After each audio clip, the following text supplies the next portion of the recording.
Vamos começar o nosso programa de hoje, então, falando sobre polêmica, André Mendonça, Michele Bolsonaro. Dessa vez, a gente vai repercutir aqui um vídeo que viralizou na internet neste último final de semana da primeira-dama do presidente da República, Jair Bolsonaro, Michele Bolsonaro, comemorando de maneira efusiva comemorando a aprovação, né, dela, do André Mendonça, à frente aí do Supremo Tribunal Federal como ministro.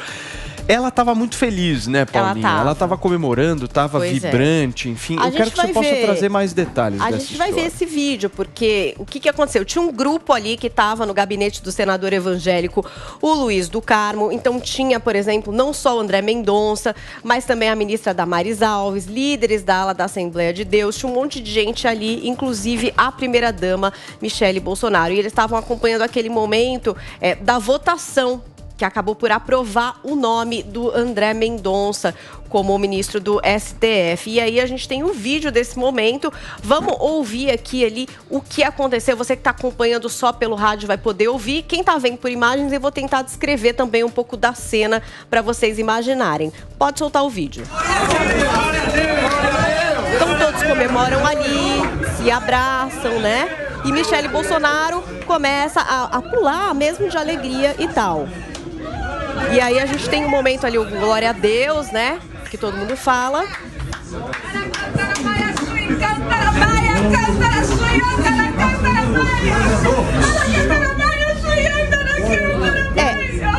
Isso que está acontecendo agora é o que de fato acabou repercutindo nas redes sociais. Ela está falando línguas, né? Que é algo comum no pentecostalismo.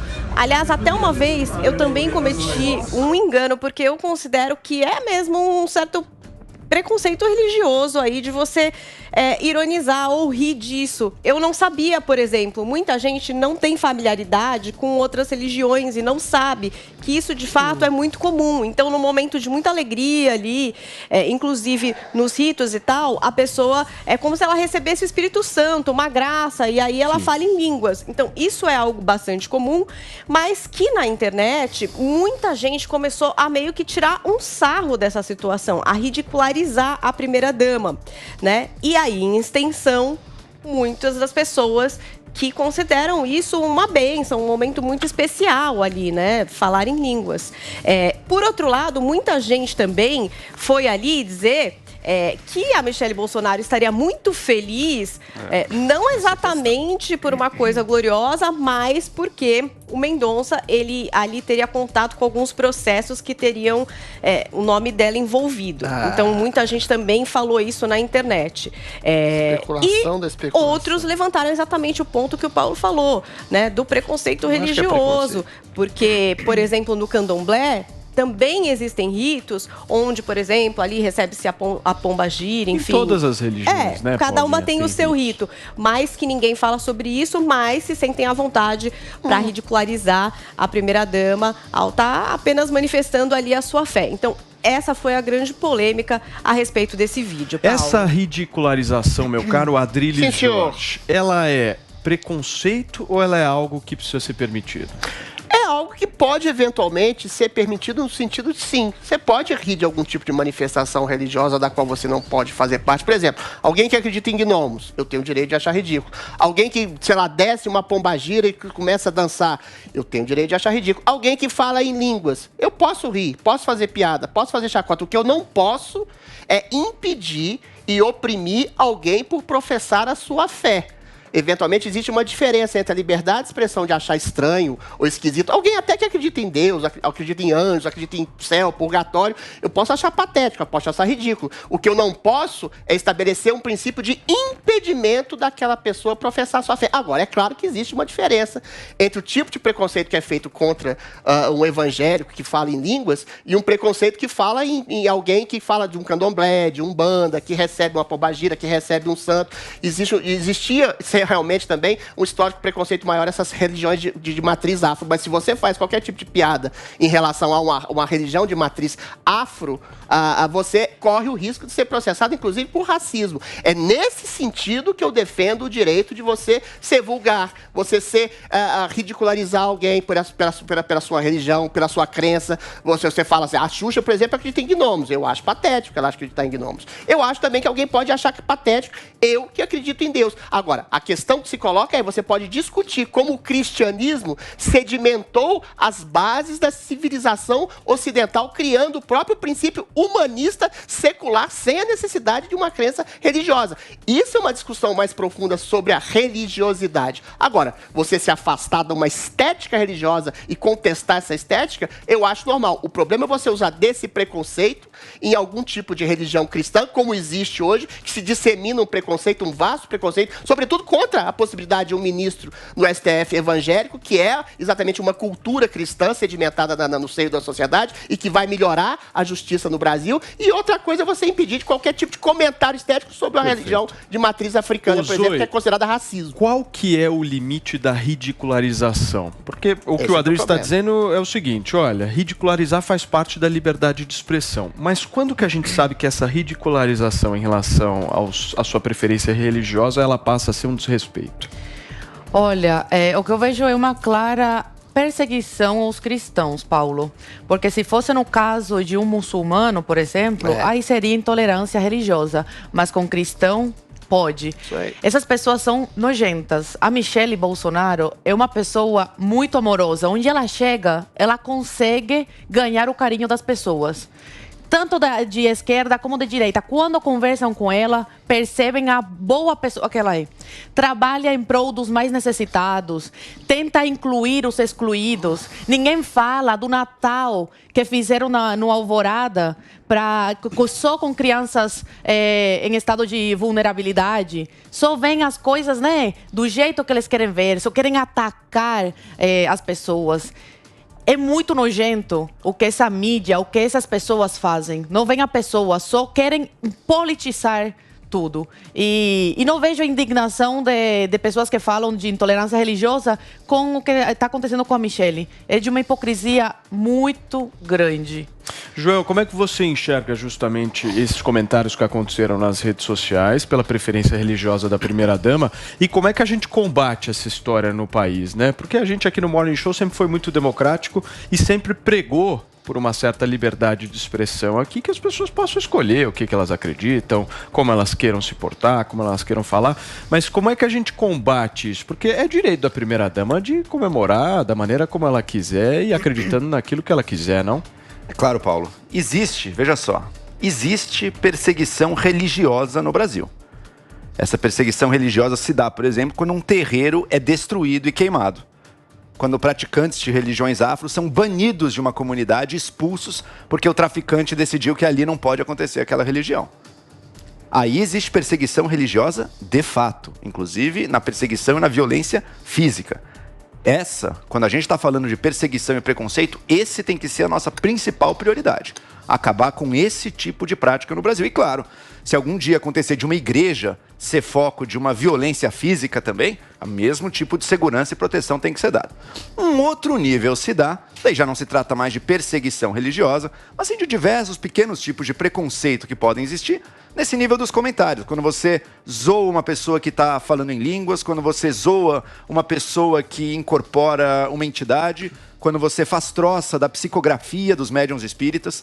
O fato é que a religião brasileira, a religiosidade brasileira, ela é perpassada por esse tipo de contato direto, pessoal, com o lado do sagrado, com o lado do transcendente, que se transforma no espiritismo, na figura do médium que recebe e psicografa, nas religiões afro, que também incorporam entidades, nas religiões evangélicas, que recebem o que eles leem como o Espírito Santo. Isso é parte da religiosidade brasileira, eu diria que até uma força. Eu acho que é positivo para o Brasil a gente ter, pela primeira vez, veja, um ministro do Supremo evangélico. O Brasil tem o quê? Cerca de 35% da população é evangélica. Como é que não tinha até hoje, um evangélico no Supremo? Então essa representatividade está subindo, está acontecendo. Isso é muito positivo. Vamos dar a chance para o ministro para ver se ele vai também, por sua vez, ser capaz de manter a diferenciação entre as duas coisas, o que é a minha crença, o que é o meu papel dentro da minha igreja como pastor, o que é a minha forma de cultuar a Deus e o que é a lei brasileira, o que é a Constituição brasileira, o que o Estado brasileiro pode ou não pode fazer. Todas as pessoas de qualquer religião, e mesmo sem religião, porque mesmo a pessoa sem religião, ela parte de certos pressupostos e certas crenças, todas as pessoas se defrontam com esse tipo de conflito. Eu acho positivo para o Brasil ver essa representatividade no Supremo. Agora, eu vejo a comemoração da primeira-dama e eu realmente não sei se tem a ver apenas com a questão de os evangélicos estão conseguindo ser representados em vários fóruns ou a ideia de que André Mendonça é amigo da família e vai nos proteger. Isso também vai ter que ser cobrado de perto. Deixa eu fazer uma pergunta para vocês, voltando nesse tema da questão das brincadeiras, enfim, até dos xingamentos que a própria primeira-dama sofreu. A gente aqui fala muito também de politicamente correto. É isso aí. Mimimi, a gente fala bastante sobre isso também. Aí.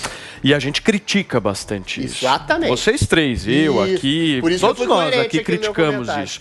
Até onde vai essa história? Por exemplo, como é que o humor se porta nessa história? Isso, é exatamente isso. Como que o humor se porta? Perfeito. A questão é, existe um princípio de uma amiga feminista minha que ela fala assim, que é igual um bolo, Adris. Quando você faz uma piada sobre uma mulher, sobre, sei lá, um problema cognitivo da loira. Então, isso é uma camada que vai levar ao feminicídio, que vai levar ao machismo estrutural que perpassa no Brasil.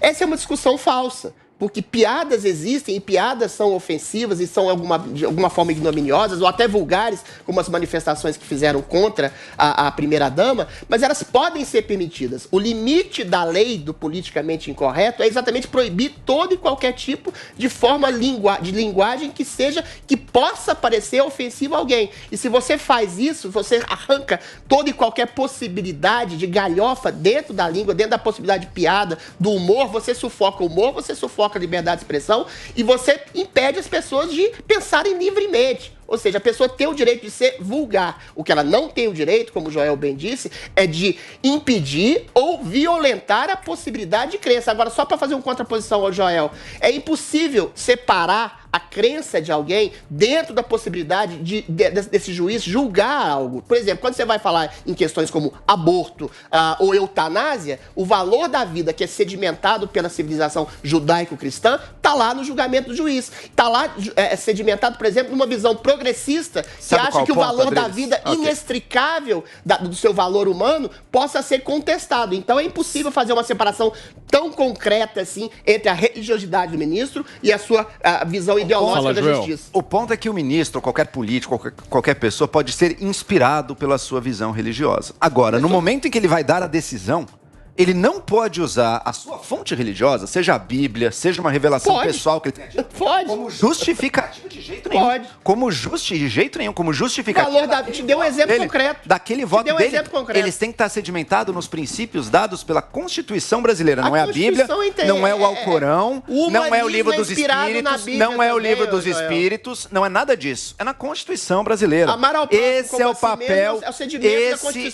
Adriles, esse é o papel. Bom, para a Bíblia, a homossexualidade é crime. Para a Constituição brasileira, não. Assim, essas coisas são diferentes. Para a Bíblia, o valor não é possível. Está em todas as fases. Se ele for julgar pelo que diz o Antigo Testamento, o homossexual teria que ser condenado à morte. Ele não vai julgar dessa maneira. Por quê? Porque a Constituição brasileira... Manda sim, você não leu direito. Não, é contestável. A Constituição brasileira, não, mas a Bíblia, ela é o documento... A Bíblia, ela não acolhe as minorias da maneira como a Constituição acolhe. É um documento de outra época. Ainda mais o Levítico. A Bíblia acolhe toda a humanidade. A Bíblia não é um livro só. As igrejas a Bíblia são 67 livros. Você não pode misturar. Dificuldade no acolhimento das minorias.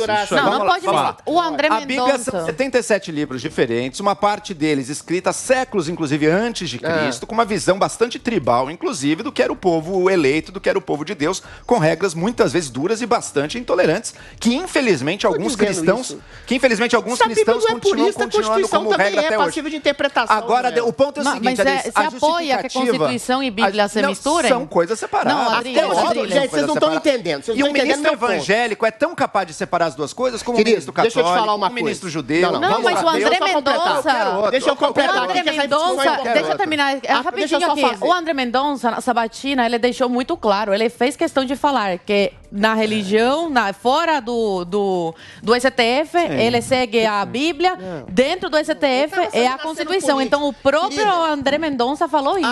Peraí. Ele que é cristão, religioso e tudo, ele é contra essa mistura. E tem que ser. Uma coisa é a Bíblia, outra coisa é a Constituição Federal. Claro que é, Adriles. Vocês estão entendendo o meu argumento? É o seguinte: a civilização judaico-cristã, que é a sedimentação do humanismo ocidental, é sim baseada tanto no cristianismo como em grande medida na Bíblia. Quando um ministro vai julgar pautas como aborto, eutanásia, é impossível ele não ter os seus valores cristãos, valores bíblicos arraigados dentro do princípio do seu julgamento. Assim como um ministro progressista pode julgar aborto e eutanásia com bases em valores relativistas do valor da vida ou do que é ou deixa de ser vida do princípio biológico, alguém pode usar o valor cristão e o valor bíblico para julgar essas pautas. Então, agora entendi o que eu quis dizer. Essa separação total e absoluta é falsa. Isso que eu estou dizendo é uma questão de inspiração. A justificativa da sua decisão tem que se dar nos termos da lei. Mas voltando no que se deu ali com a Michelle,